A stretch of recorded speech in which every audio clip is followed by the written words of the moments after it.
What is going on, subs and dubs?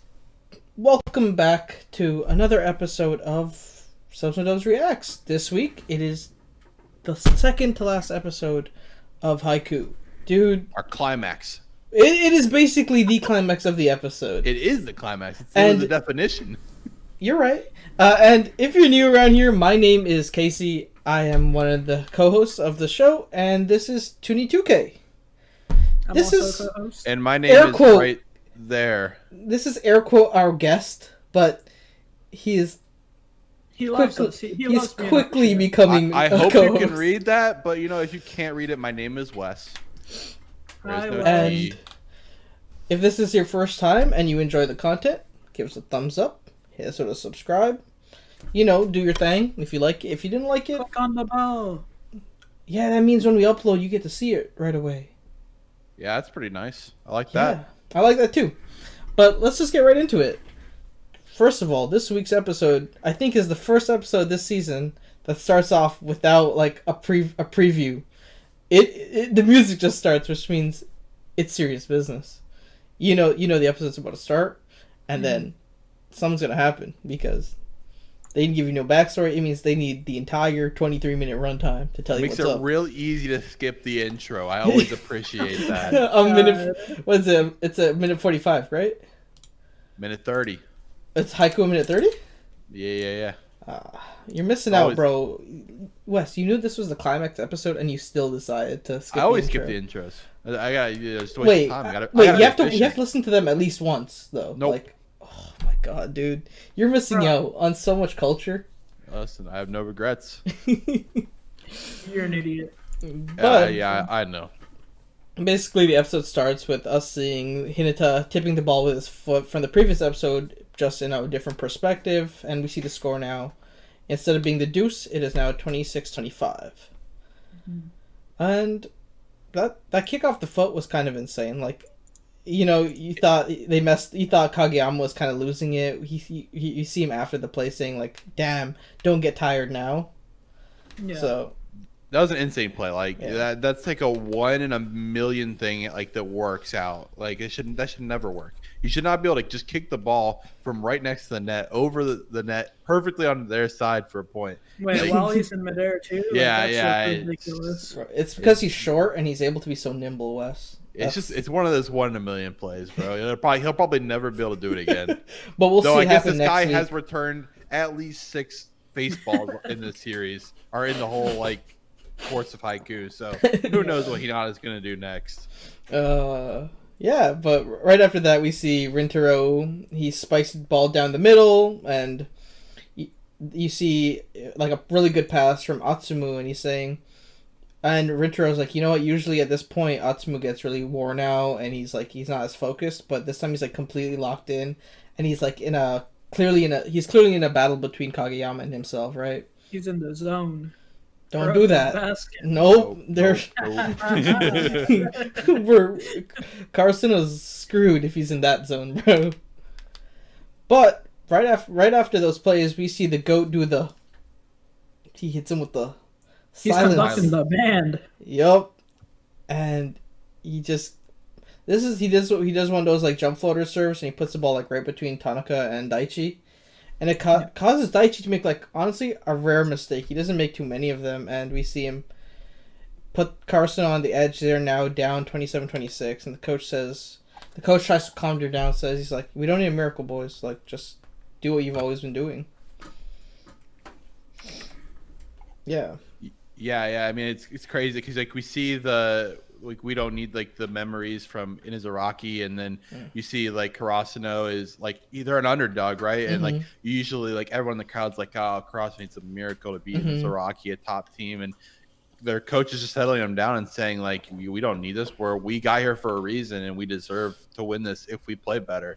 So like as long as we play our game, we'll win it by doing hard work and being the better team in the moment. And like that's exactly what he was going for, and it got his team back on track. Yeah.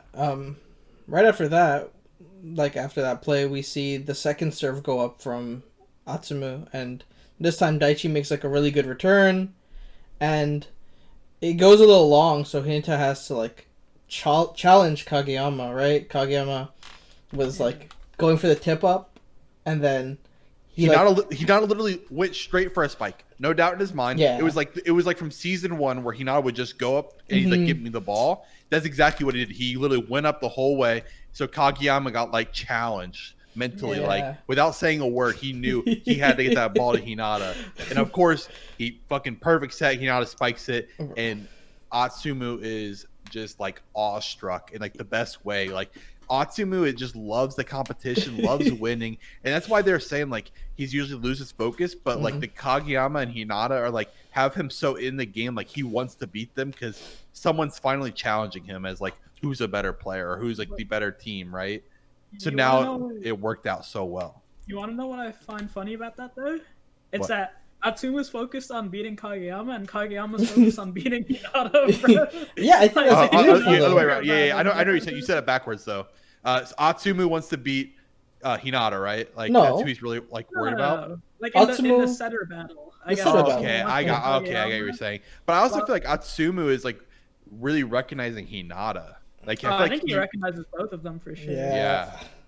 So that's why I was like thinking it could go almost either way, because I feel like Atsumu is really like also frightened of Hinata in a way, but like in a good way. You know what I mean? Like he's like scary good. I think it goes back to like one of the first episodes where he was like he really thought Kageyama like led them on, but right when he saw Hinata, he's like, "Who the heck's this guy?" And like, why wasn't he invited to like the camp or whatever? Because clearly like he's the more dangerous person, you know. I think this goes back to like the beginning of the episode. We see Kita talking. I think the episode's name is also called Monsters Ball. Yes. And we see Kita saying, "I feel lucky to be invited to the Monsters Ball," right? To see basically the twins. You got Hinata and Kageyama. Like they're the best in Japan. Yeah, like you know, like top 20 kids in Japan, right? Like it's crazy. Yeah, and like right after we see Atsumu say, "You have a scary partner, Kageyama," right? He's like clearly aware now that like you have someone so willing to push you to be better that it's frightening how good it is. And then after that, we see actually probably one of the funny moments of the episode, because it's a pretty like intense episode. We see that Kageyama's like, "Nice kill," like to Hinata. The evil smirk. Yeah, he's known for over the years. It was good. I think after that we see Suki realizing that he's like super exhausted, and I think this is a moment where he says that he's like, "I have to put my fate in. I can't block Rintaro here." You know that like sideways little thing that he does? He did one of those, and he's like, "I just gotta make it as difficult as it can be for him." Yeah, he can't block it because he's so exhausted. Like he always says, like, I don't know how Hinata does this. Like it just shows how like above everyone else in terms of stamina and stuff like that Hinata is. It's like Suki's mind blowing because they play the same position basically, but they have to play very different styles. And like Suki's just all he can do is basically try to manipulate them into spiking it to where he wants, because he can't actually block it. And you know, we see it worked out great once again. Hinata is in the right position. It almost like it came off his like shoulder or something. Like it was super high up on his body, but he still got the setup like perfectly or like good enough. So like, I mean, it just shows Hinata again, like he's taking that extra step to become a much better player than he was earlier in the seasons. Yeah, I think it also goes back to like a season ago. You know, he really wouldn't have been in that spot. You know. Yeah. No chance. He was not good. Progression is pretty crazy this season. I don't know if this was the part of the episode where we see Sugawa like crying about like reminiscing about. Yeah, it was this part. It was right where you see him like going through these back memories of Hinata being like bad at volleyball and always wanting to be on the court but not being like viable player. So like I think like that was such like a touching moment in the show. Like I love those moments where like you see all his struggle and now him finally like succeeding. So I think speaking to that a little bit too, I think it was a bit later on in the episode where there's sort of that same moment with Asashi where he's like, you know, I really love playing for this team and it's my last year, you know. And wait, Ashi. Or It's Asahi? Asahi. I don't know how to Come pronounce it, on. bro. I don't know. Asahi. Asahi. Okay, my bad. My bad. Okay, wait, Jeez. before we go right there, bro, did you realize like the music picking up in this episode? Oh, Like yeah, how yeah. Oh like yeah, it was so good. Dude. Speaking of that, just randomly I was on Twitter and I think his name is Yuki Hiyashi. I think he's the composer. And like it actually was like a sped up version of like the original like track, so that's pretty cool. that's cool. I like Yeah. that. Good fan service. Yeah. He also But does it for Boku no Hero. I just want to point that. I do love me that Put that Boku out no there. Hero. Goku does have good music too. Yeah. So that It makes a gets lot it of gets sense. you like If- right here, bro. You feel If it. you pay attention, bro, you can actually see like how similar they are. I'll have with to the go back. OSTs, both of them. That's crazy. I didn't know he does both of them. I have both those shows like 10 out of 10s too, bro. It's the music that gets me. He's like a good he's a good tempo composer because it always feels like in those like fast scenes like the music fits really well, and obviously that's what anime does so well. Is like, the music always hits well. We've seen so many Always shows the the All Might theme, Yeah. bro. That one always gets me, bro. Oh, I love the All I go Might back theme. to Naruto, bro, and the Naruto's so sad good, too. songs, dude. Oh, Like there's some really good sad songs. yeah. Alright, we've just gone on a weird tirade there, but we see this leads to like an amazing return from Tanaka, right? And it's basically does it go bad here, and then Kageyama hits like an insane serve, and just puts it all for Asahi to hit a shot on 3 people. It's been a while since we've seen that, since like that Date Tech, right? I think that was like last time. They literally cut to the Date Tech players and said they're watching the game. They're like, he tried to do this in our practice match and he didn't quite get it. What kind of freak tries it again in the finals at this moment and succeeds? Because he literally let them go up, reach their apex, and then as soon as they started falling down just enough, that's when he realized he could swipe it and wipe it across their hands. You know how like much timing you need to hit that though? Can you imagine if you miss and just the ball just goes out of bounds? You'd look like such. You have to have a perfect set to make sure you can like time it and have enough time in the drop of the ball, and then you have to of course time your own body to hit them and make sure that they jump at the right time and don't do anything weird. But yeah, it was an insane play by Asahi. It was just shows how much he wants it in this moment, and how much he trusts. Like we saw him, he had some really good serves like in this game too. Yeah. Like, it seems like he has been trying those jump serves for a long time, and he like never gets them in. It seems And now and then he finally gets he got one in this series. So like it feels so good just to see their whole team clicking. I think ever since like the youth camp, I think he's really been practicing the jump serves, right? That's when he first started. Yeah, I think so. When he saw Kageyama. I feel like he started before that, but he would just never get them in. Yeah, that could be it too, for sure. But then, like, so after all that, we see that Atsumu, like, he realizes how hungry Osamu is, and he's like, he wants that point. He looks like a freak, and he's like, he basically like rips the like table, the cloth from underneath him, right? And he like passes it to someone else. Yeah, he baited him. I don't know if that. In my head, I thought that'd be a bigger scene. I thought that'd be more important. I thought we'd see like the twins like go against each other. You thought they'd like give it to him? I thought like he'd be upset. Or he'd be mad. Yeah. Oh, okay. Yeah.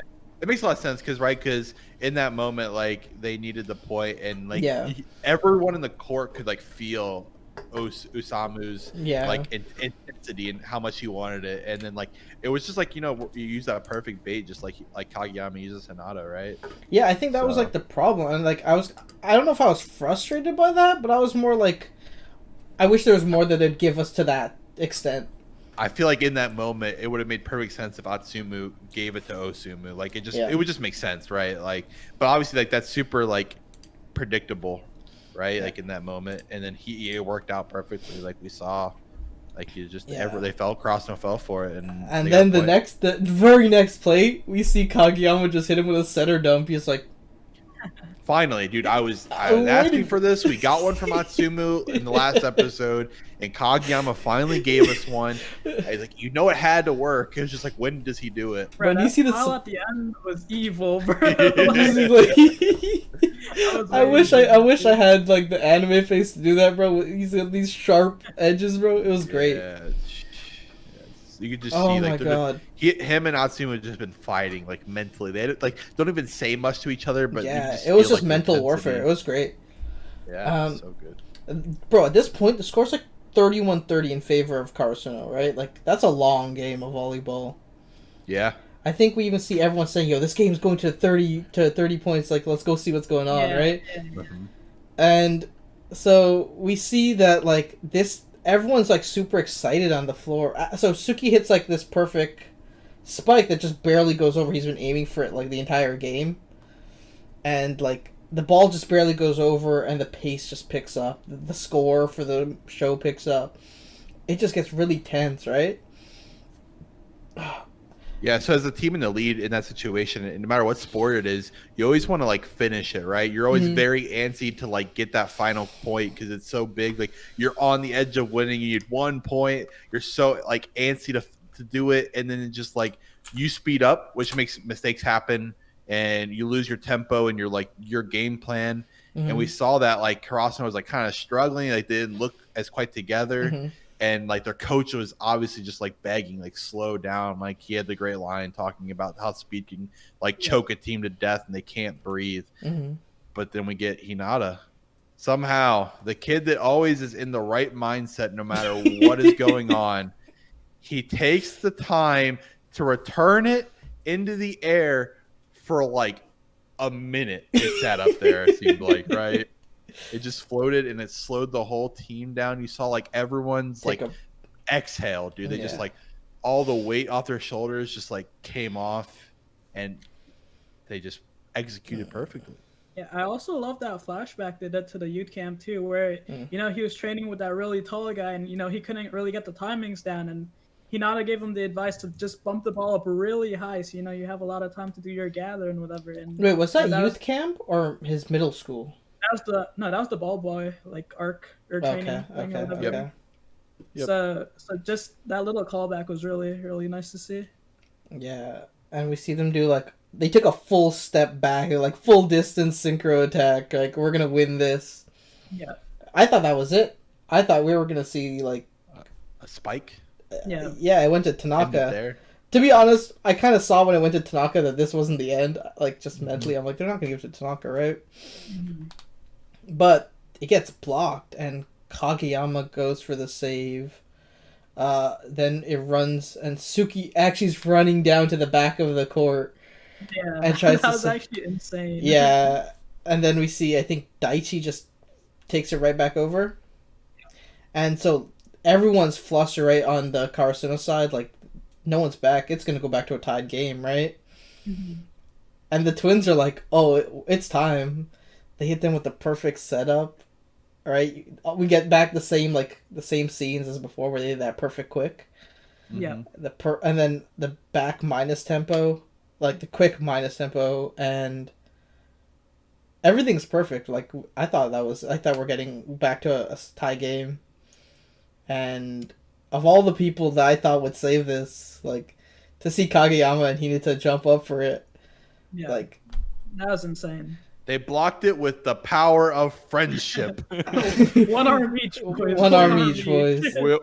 There's always so many in those anime like endings of so many fights and stuff. It seems like they won through the power of friendship, and that's where like the memes come. I've got God and anime on my side. It's like it's such a funny way to end it, but like also such a a good way to end it too. I think it was a good way to end it. Yeah, I can't complain. I was happy because it ended on a block, I think that was the first time like they've ever won a series on a block. Yeah, I think it was I think you hear at the end, we get Suki's narration at the end, and he says like, with everything on the line, no matter what, with 1 millimeter, 1 second left, Hinata and Kageyama would never waver, right? They'll always be the best version of themselves. Yeah. He's like, and I quote, I believe he says that speed is an amazing weapon. It's cool, it's something else, but it's not invincible, and Kageyama and Hinata know that best. And I'm like, yo, that is such a great callback to like. Yeah, I mean they've been the fastest since the beginning, right? No, everyone saw their quicks and were mind blown, and then all of a sudden they went to the point where they just kept getting blocked because even if you go fast, like if it's predictable and like it's going to happen and you're ready for it, it's not invincible. Yeah. Like they had to work on it a lot to actually get back to being good with their quicks again. Yeah, they literally. Yeah, just speaking on that too, though, like it's kind of poetic because the way Karasuno lost to Oikawa's team, like he literally said the same lines. He talked about the perfect angle, like this angle, this toss or whatever, it's perfection. And like the same lines Kageyama said back then, Miyatsumu said, and they lost on the block as well, right? And like over the entire like set, you could kind of see Miyatsumu using Osumu more like Hinata. And obviously Kageyama and Hinata kind of like developed that way of like of playing. So obviously they know how to counter it the best, like they knew that quick was coming in the end. So it was a really poetic ending. I loved it. Yeah. And that was pretty much the episode. It ended there, and I mean, that was probably the best episode of the season. Like, yeah, I think so. How can you not say that was the best episode? Either ways, that's been all, dudes. Thank you for listening to our review or recap of the episode. And if you enjoyed it, hit the like button, hit the subscribe. Wait, I did that backwards, but it's all right. Good enough. And we'll see y'all later. Bye. Thanks for watching.